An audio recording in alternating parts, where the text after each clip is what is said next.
speaking through Take What Rings True, a portal that I created to share spiritual thoughts and spiritual information.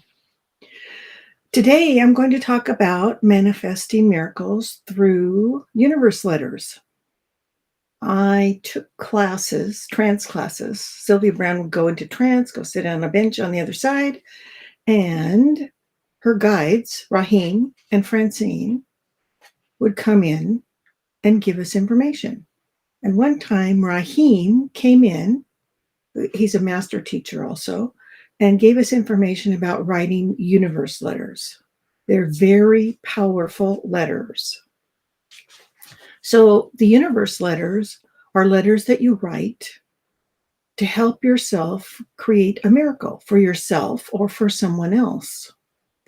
Let me give you an example. One of my friends called about 6 a.m. in the morning, 5:30, 6 a.m., and said that her grandson had to have a meeting in the morning with the teacher and the principal and his mom because he was in danger of being suspended. Now, he and the teacher did not get along and did not see eye to eye. So I knew that he was a smart little kid and maybe a smart aleck at times, but always knew the answer.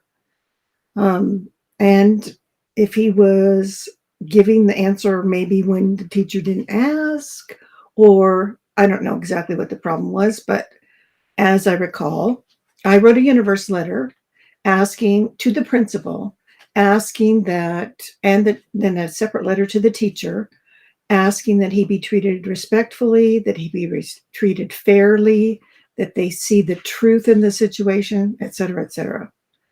And he was not suspended, and he was allowed to spend part of the time in another classroom. So that helped a lot. Anyway, that's one example of a universe letter.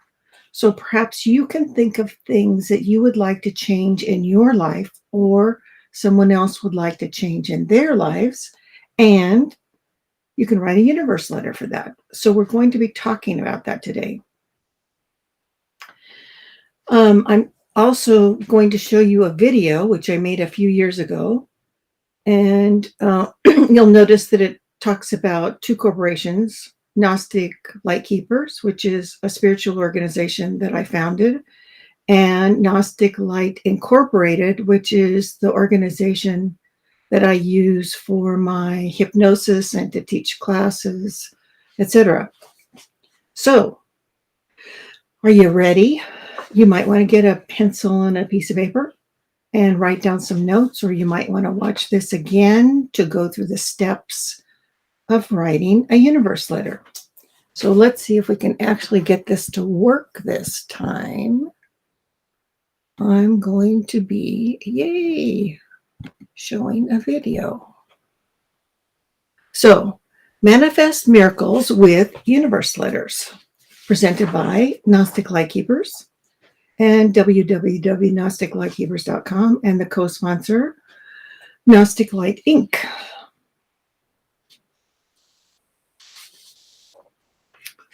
So this information source is Trance Classes with Rahim. He's a spirit guide and a master teacher. And this was done in 1993. That's when he presented the classes.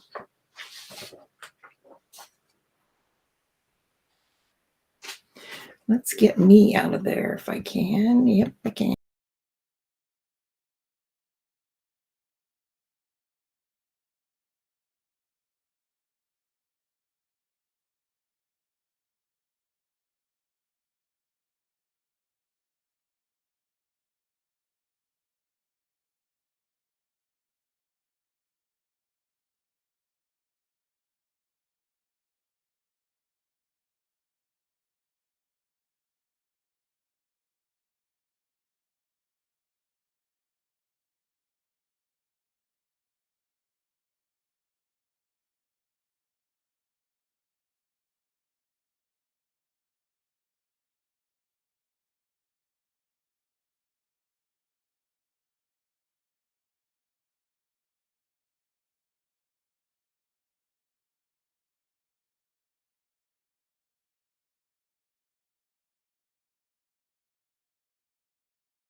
Oh, let's do it the other way.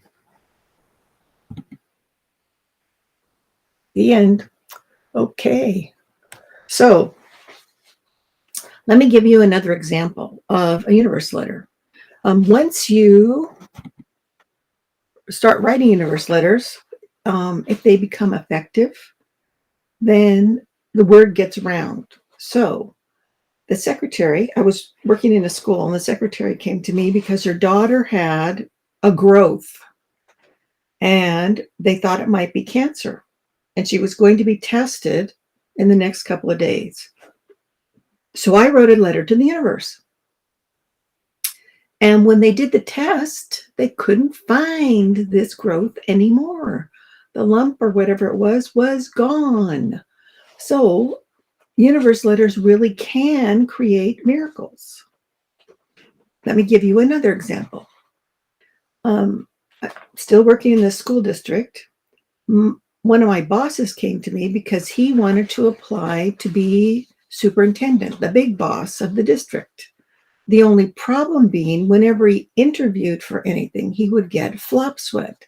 I don't know if you know that it's like if you were wearing a light blue shirt and you start doing your interview, and all of a sudden you're just drenched in sweat, and along with it, usually you go brain dead. You can't think of an answer. Really, you're just nervous, and you go to your primitive brain, which does not communicate with words, it communicates with emotion. So you are getting more upset. You can't get the words out. You can't answer the questions the interview people are giving you, and you're sweating. Not a comfortable position to be in, and not fun at all when you're interviewing. And of course, the more you think about, oh, I don't want to do that, then the more you're feeding into that worry, and you're in that spot of creating what you don't want. Worry is programming for what you don't want.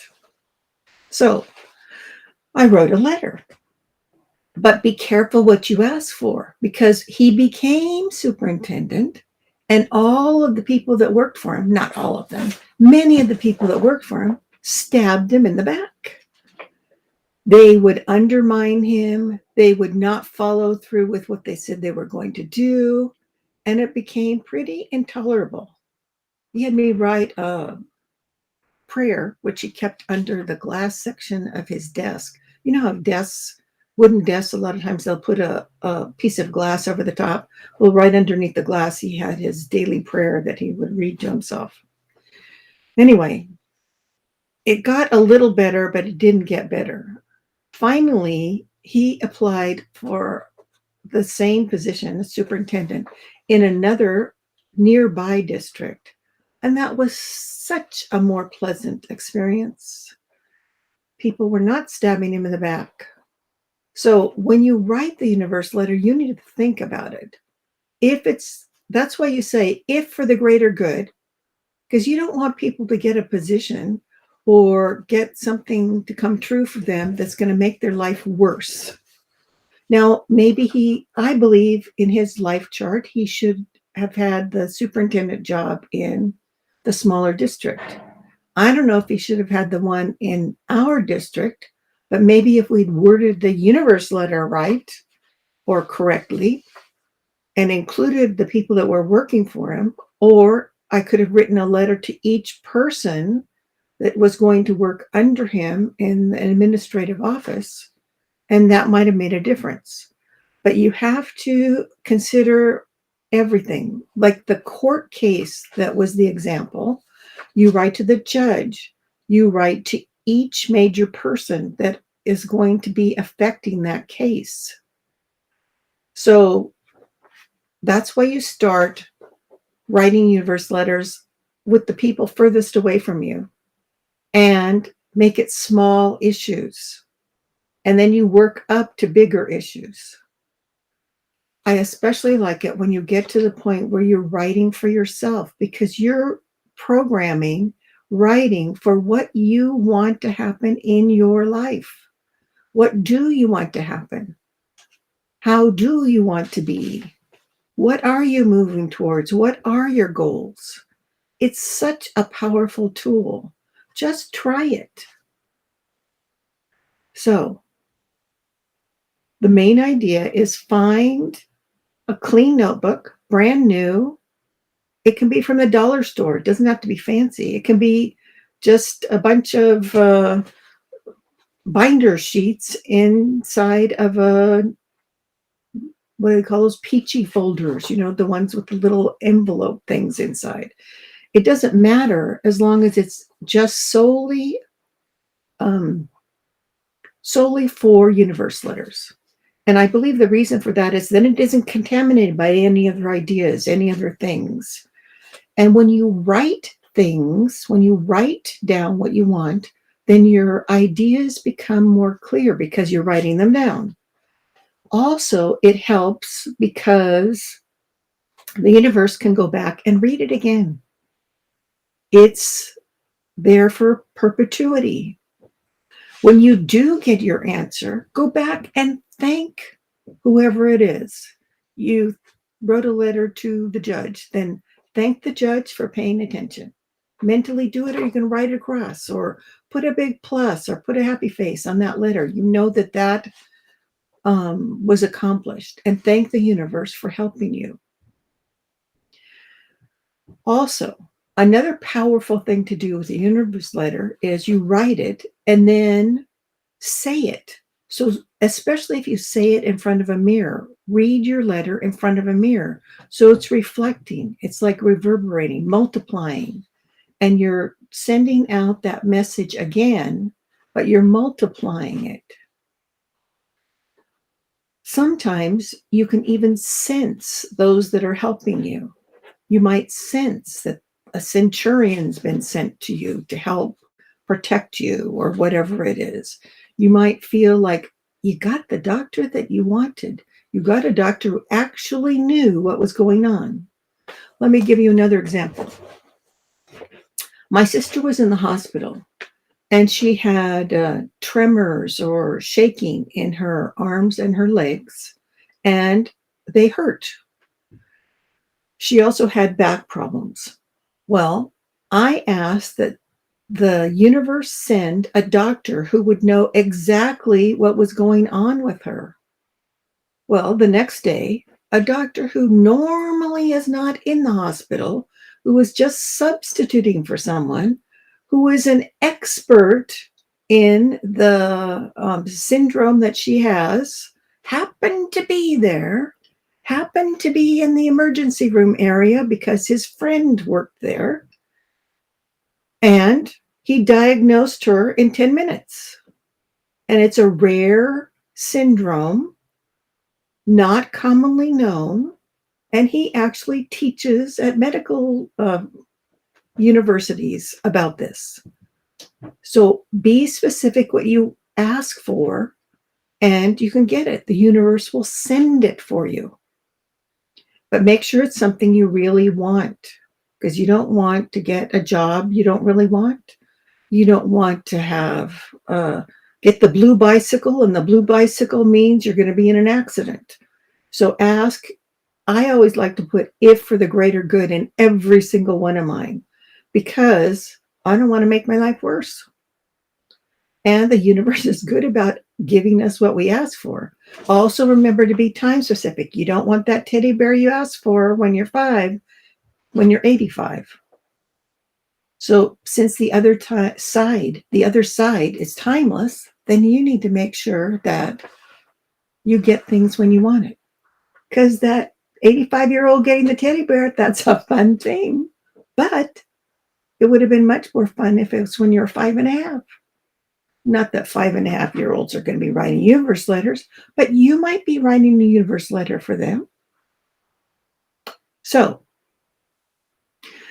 thank you for joining me. I'm glad you came along. Remember, you can review this again on YouTube or on Facebook at Take What Rings True.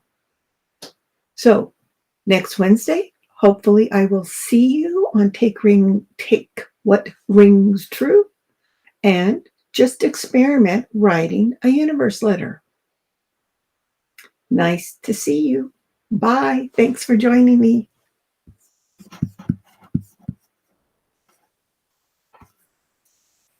Oh, okay.